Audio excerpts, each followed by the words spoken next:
السلام مرحبا بكم في séquence جديدة. اليوم باش نصلحو مع بعضنا l'exercice proposé في session de contrôle متاع 2024. L'exercice concerne la régulation de la pression artérielle pour les élèves de la 4e année sciences expérimentales. Donc on commence par l'énoncé de l'exercice. On se propose d'étudier quelques aspects de la régulation de la pression artérielle. Pour ce faire, on réalise les expériences sur 3 chiens A, B et C dont on a dégagé les cœurs et certaines structures comme le montre le document 4. Les nerfs de sillon étaient sectionnés chez les 3 chiens.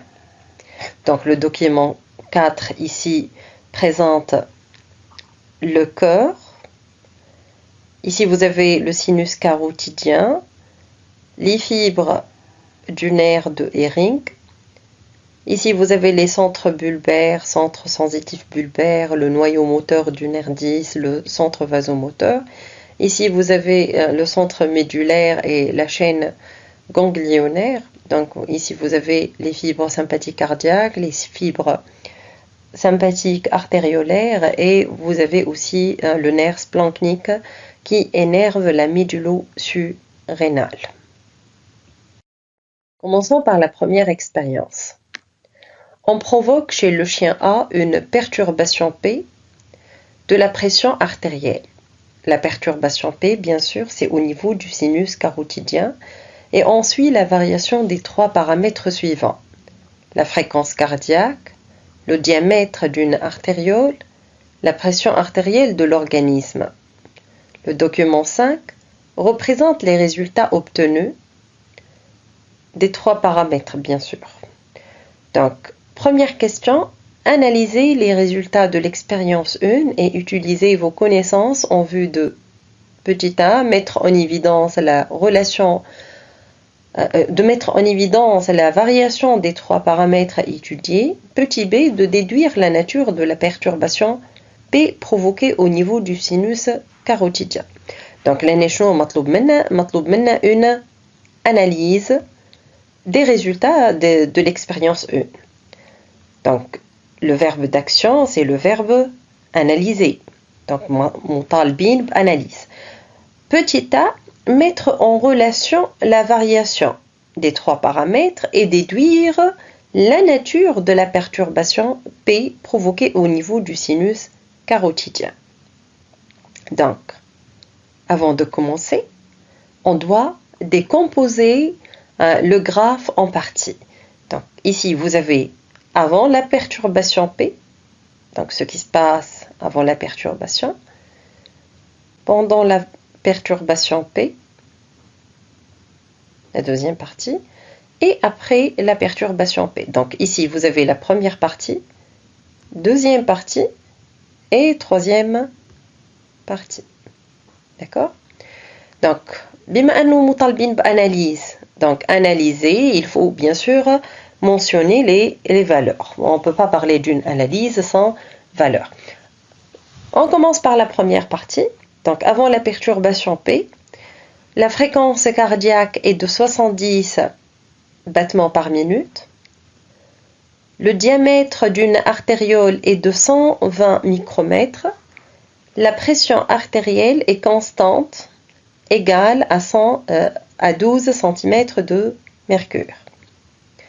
Donc, avant la perturbation P, la fréquence cardiaque est constante de l'ordre de 70 battements par minute. Le diamètre d'une artériole est de 120 micromètres et la pression artérielle de l'organisme est constante, égale à 12 cm de mercure. Pendant la perturbation P maintenant, la fréquence cardiaque augmente et passe de 70 à 105 battements par minute. Le diamètre d'une artériole diminue et devient égal à 80 micromètres et la pression artérielle de l'organisme augmente jusqu'à atteindre 20 cm de mercure. Après la perturbation P maintenant, il y a diminution de la fréquence cardiaque, donc les battements du cœur retrouvent leur valeur initiale de 70 battements par minute. Le diamètre d'une artériole retrouve sa valeur initiale de 120 micromètres et il y a diminution de la pression artérielle de l'organisme qui retrouve sa valeur initiale de 12 cm de mercure. Donc, هكا نكونوا عملنا l'analyse interne. قسمنا les graphes en 3 parties وحطينا les valeurs ou les variations طلعت هبطت قعدت constante. Donc عملنا l'analyse. Donc petit a maintenant, mettre en relation la variation des 3 paramètres étudiés. Donc suite à la perturbation P, on a remarqué il y a augmentation du rythme cardiaque, diminution du diamètre de l'artériole, donc il y a vasoconstriction. Donc l'augmentation du rythme cardiaque et la vasoconstriction provoquent une hypertension.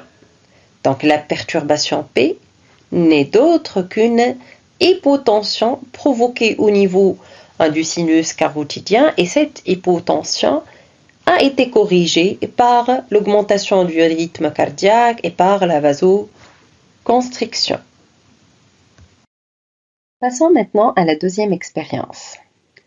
On suit la variation de la pression artérielle et de la fréquence cardiaque chez le chien B dans les conditions suivantes. Stimulation d'un nerf N, arrêt de la stimulation du nerf N, section du nerf N.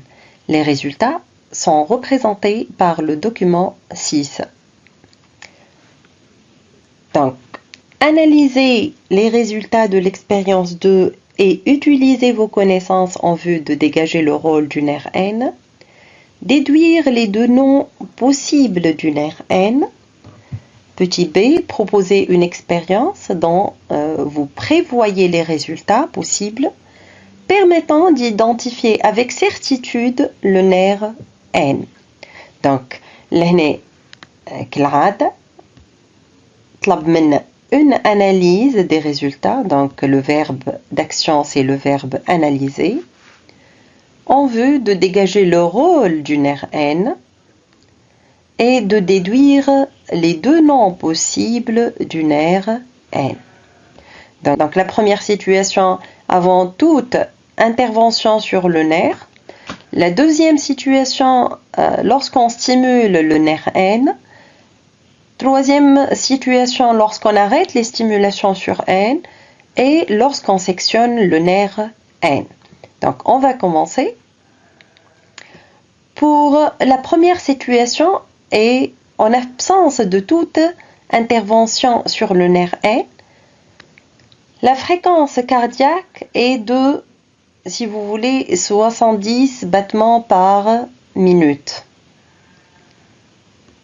La pression artérielle est constante de 12 cm de mercure. Deuxième situation, on stimule le nerf N, on remarque que la fréquence cardiaque diminue et passe de 70 à 40 battements par minute. La pression artérielle aussi diminue et passe de 12 cm de mercure à 8 cm de mercure. Situation 3. Si on arrête les stimulations sur le nerf N, la fréquence cardiaque retourne à sa valeur normale de 70 battements par minute et la pression artérielle aussi retrouve sa valeur initiale de 12 cm de mercure. Maintenant, lorsqu'on sectionne le nerf N, on remarque une augmentation de la fréquence cardiaque, à peu près 100 battements par minute, et la pression artérielle augmente significativement et elle atteint 20 cm de mercure. هكا نكونوا عملنا l'analyse interne. Donc, on doit chercher le rôle du nerf N. Donc, à partir de la deuxième situation, ici, lorsqu'on a stimulé le nerf N, on a remarqué qu'il y a une diminution du rythme cardiaque. Donc, le nerf N est un nerf dépresseur cardio-modérateur. De plus, lorsqu'on a sectionné le nerf, donc le nerf ibara wala ma'atch mawjoud, donc il y a augmentation du rythme cardiaque et augmentation de la pression artérielle. معناها وقت اللي كان موجود هو le nerf N, il joue un rôle modérateur, donc cardio-modérateur. Déduire les deux noms possibles du nerf N. Donc le nerf N peut être soit le nerf 10, le nerf vague qui est un nerf cardio-modérateur, ou bien le nerf de Hering qui est aussi cardio-modérateur, hypotenseur, dépresseur. Petit B, proposez une expérience dont vous prévoyez les résultats possibles permettant d'identifier avec certitude le nerf N. Donc, on peut sectionner le nerf N et on va stimuler le bout central du nerf.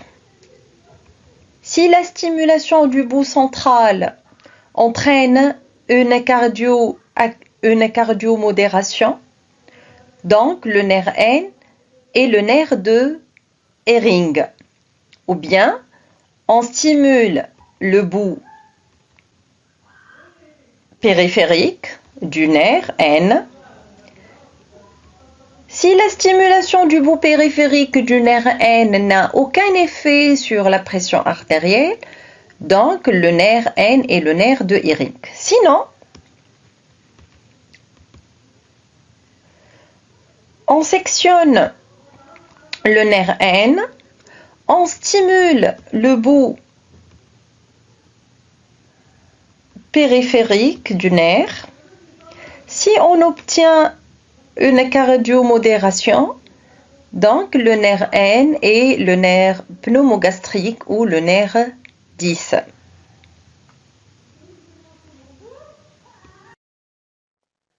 Expérience 3. On stimule séparément chez le chien C deux centres C1 et C2 localisés au niveau du bulbe rachidien et on enregistre les potentiels d'action sur une fibre.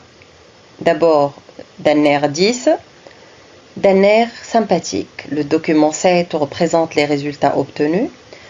On suit également chez le chien C la variation de la sécrétion de l'adrénaline à la suite de la stimulation du centre C2. Le document 8 représente les résultats obtenus. Donc, ici, vous avez les résultats des stimulations des centres C1 et C2 sur une fibre du nerf 10 et une fibre du nerf sympathique. Le document 8 présente la variation du taux d'adrénaline suite à la stimulation du centre C2.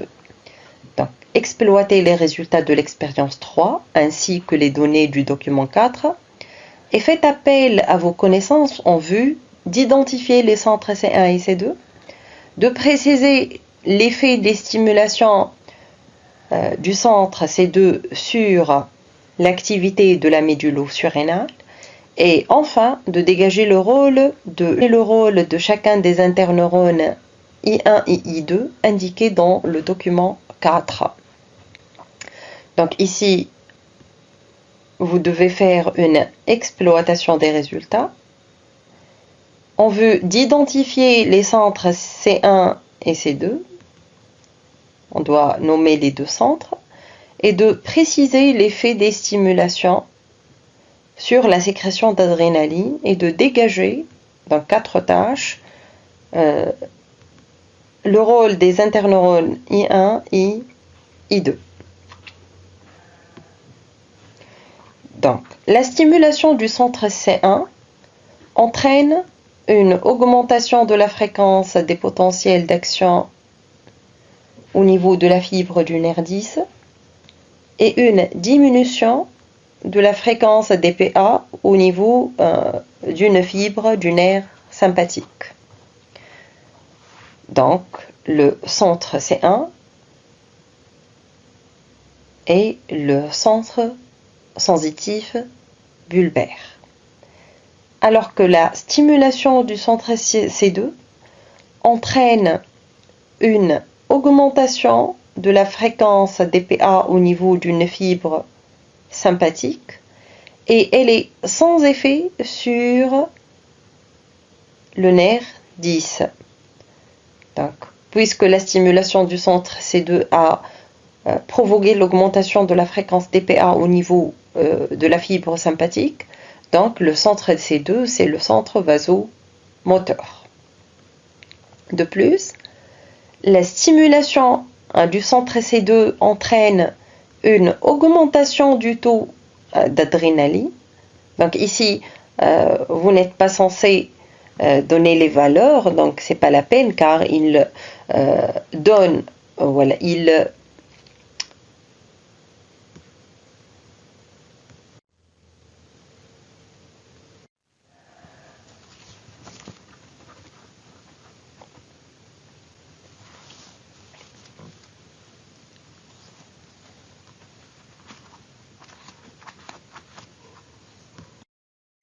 donc, on a vu que la stimulation du centre C1 entraîne une augmentation de la fréquence des potentiels d'action au niveau du nerf 10.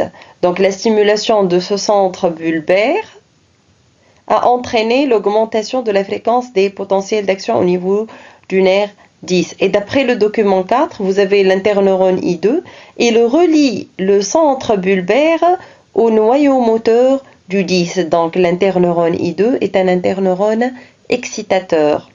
La stimulation du centre C1 a entraîné une diminution de la fréquence des potentiels d'action au niveau d'une fibre sympathique et d'après le schéma, l'interneurone I1 relie le centre bulbaire au centre vasomoteur, donc l'interneurone I1 est un interneurone inhibiteur.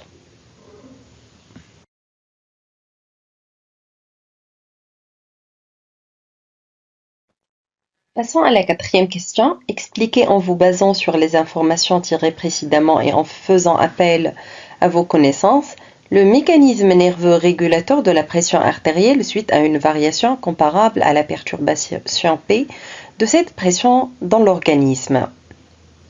Donc, une baisse de la pression artérielle au niveau du sinus carotidien entraîne la diminution de la fréquence des PA au niveau du nerf de Hering. Donc, le centre bulbaire sensitif est moins stimulé, ce qui entraîne une levée de l'inhibition sur le centre vasomoteur. Donc, diminution de la fréquence des PA au niveau de Hering, centre bulbaire sensitif moins stimulé, levée de l'inhibition sur le centre vasomoteur, donc ce qui va activer le centre médulaire. Le centre médulaire activé, donc il y a augmentation de la fréquence des PA au niveau des fibres sympathiques cardiaques, d'où une cardio-accélération, et augmentation des PA au niveau des fibres orthosympathiques artériolaires, donc vasoconstriction. De plus, l'activation du nerf splanchnique va activer la médulo-surrénale pour stimuler, sécréter l'adrénaline. Donc, il y a augmentation de la sécrétion d'adrénaline. Donc, vasoconstriction plus sécrétion d'adrénaline et augmentation de la fréquence et augmentation de la fréquence cardiaque entraîne une élévation de la pression artérielle de l'organisme. Merci pour votre attention et à la prochaine.